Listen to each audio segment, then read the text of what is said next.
Now we've moved up to one of my favorite shots in teaching, the Greenside Bunker Shot. All players encounter greenside bunker shots. It's just an inevitable part of the game. And when we encounter big, steep lips that so many of the new modern architecture courses have, where we've got to get the ball way up in the air and yet we've got to stop it very suddenly, we need a little expertise in this area.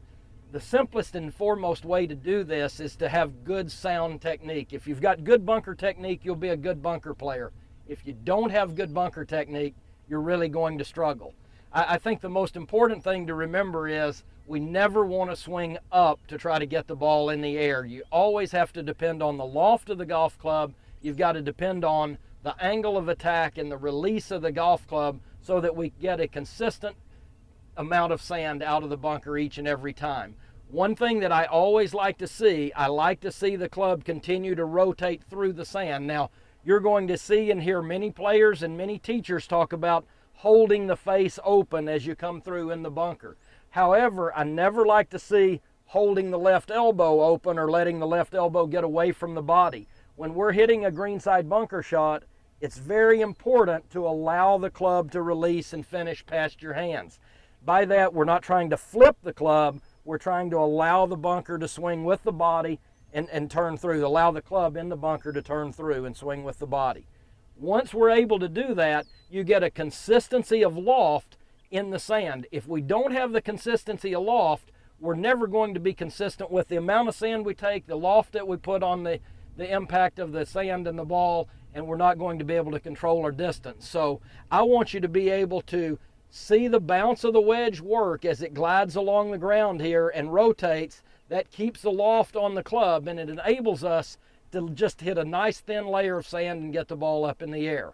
Now I've got some real simple fundamentals here that will help you be able to execute these shots. So I want to take a few moments here. We're going to draw some lines in the sand. The one thing to remember, you got to find a place to practice. Don't start drawing these lines in the sand during your match, because we can't touch the sand with the club either prior to or on the backswing, because that's a penalty if you're playing. But I really encourage you to try this method when you're around your practice green and have some time to practice these bunker shots. What we'll do, we'll turn and place a ball here in the sand, and we're going to simply get fairly parallel to our target. So what I would first like to do is draw a line in the sand down the intended line that you're trying to swing the club and get the ball to start on.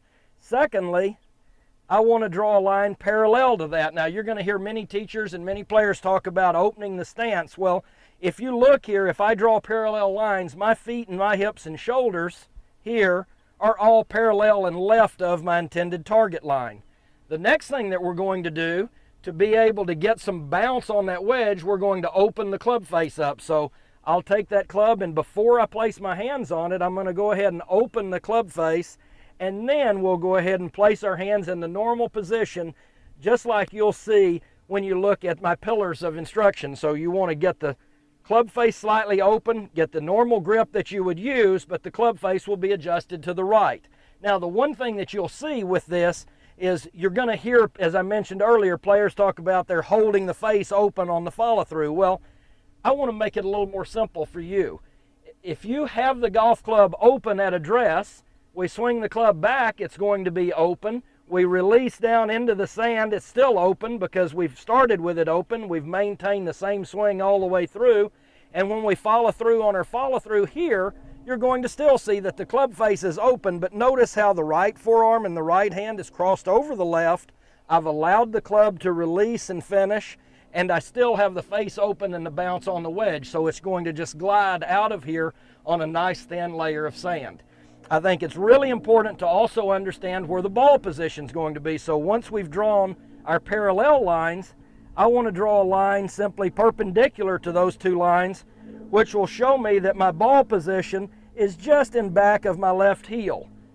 That enables me to keep the bounce on the wedge, and notice how the shaft angle is actually just in back of that parallel, or that perpendicular line, that I drew here in the sand. So we've got a perpendicular line to indicate ball position, parallel lines to keep us left of our target, open the club face, and now from here we're simply going to swing and allow the club to swing back and through down those parallel lines. The club face will ultimately be aimed to the right of the target, but the path of the swing is going to cause the ball to go where I want it to go.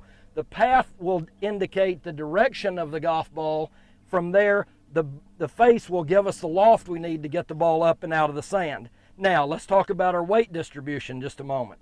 I like to see a little more weight on our left leg. I like to work our feet into the sand so we've got nice stable footing. The weight's going to be about 60-40 on the left leg. And the one thing that I hear most of my amateur players ask is they feel a little awkward or uncomfortable with the hands back. I just don't want the hands forward, because when that shaft moves forward, all of a sudden the leading edge turns into a shovel and it begins to dig as we're working down and into the sand. I want to keep that shaft angle back so you can see the bounce on that wedge, and that keeps that club from digging in the sand. It really enables me to go ahead and get through this shot. So greenside bunker, we're going to draw our parallel lines. We're going to draw a perpendicular line so that we can indicate our ball position. Weight slightly forward, bend from the hips, work our feet into the sand. From there, the shaft angle is going to be back slightly, and then depending on how much I need to get the ball in the air, I'm going to let that club come up just a little bit steeper. You may feel like the club's a little further outside on the takeaway. The one mistake that I always see when players are struggling with this shot, I see them get the club too far to the inside, and then we really struggle with contact. You end up either hitting them heavy or thin from that position. So we're going to let that club come up just a little more quickly. Once you get that club up, we allow it to release and swing through, allow the hips and the body to go ahead and follow through, and if you need height on it, let those hands go ahead and finish a little higher. You'll let the club come up and finish. Ball's going to come up and out nice and high. What I'd like to do now, I brought along a pupil of mine, and we'll introduce Ryan Keel here in just a moment and have Ryan hit a few of these shots for us. He's one of the best at this.